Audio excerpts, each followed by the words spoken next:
Today I'm going to show you how to use Capstone on your iPads. First thing you want to do is open your Capstone app on the iPad. And down at the bottom right, there is a button that says Sign In. So when you come to this page, it's going to ask you for a username and a password, which you will be able to find on your School Media Center webpage. That has all of the passcodes for all the Media Center tools with their usernames and passwords. You just look up your own and put in your own school's username and your own school's password. If you have one-to-one iPads in your class, you want to uncheck where it says shared device, because as long as the shared device is checked, students do not have the option to add bookmarks into the electronic books. But if you do have one-to-one, you want to make sure that students do have the option to add a bookmark as they read, so they can easily go back to the page that they left off on before. So after you're signed in, you will probably have an empty bookshelf except for, I'm trying to think which one comes with it. Red Riding Hood might come with it automatically. You'll have an empty bookshelf. I already downloaded some books onto my device. So if you click the gray square button with the white book and the purple arrow pointing down, if you tap on that, you can come into your visual search. And I like to go into grade level books instead, but you could search by nonfiction, fiction, favorite characters, graphic novels, Spanish, and so on. But I'm going to do K-8, and that brings up something down below. So now let's say I choose K-2. So it's going to bring up books that are in that book range, K-2. And these are all the books that are on the K-2 level that are currently at Lewistown Elementary. Now, you might see a different selection of books based on what your media specialist has purchased for your school. So let's say I would like the book about Christmas in Germany.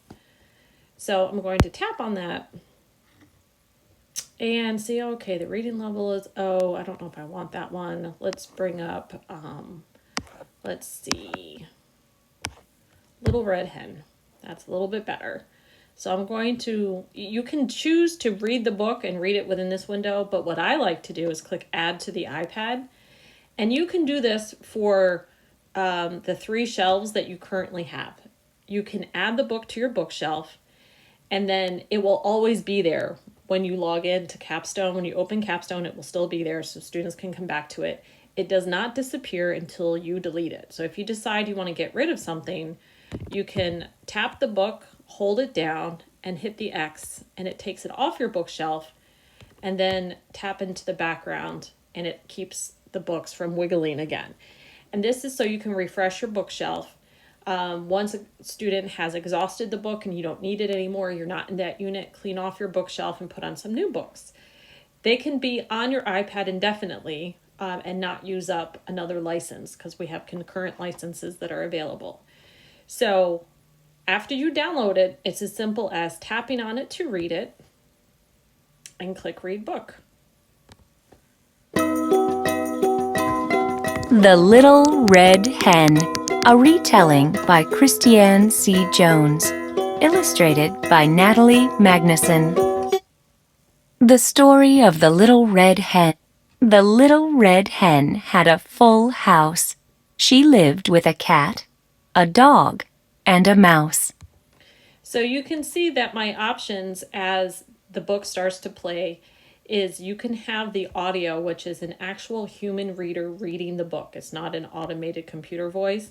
And you can turn that on by tapping on audio down below and making sure audio is green. You can turn it off if you want them to read it on their own.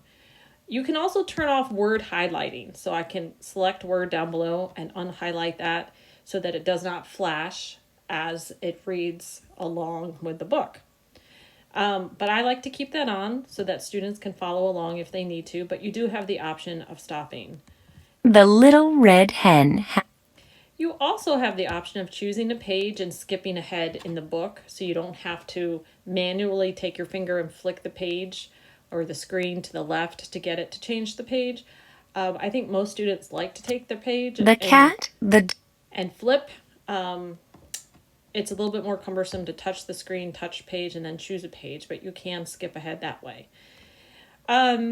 So that's basically Capstone in the long and short of it. To get back out, you hit the X in the lower left-hand corner. So this is great for reading centers and reading groups. If you have students go to the iPad reading center and there's certain books that you want them to review and listen to as part of a unit that you're studying, science and social studies or ELA, they can come here, listen to a book, and have choice based on the books that you have on the bookshelf. Also, make sure to talk to your media specialist about adding additional digital books if you don't see any that pertain to you. And I hope that this is helpful to you.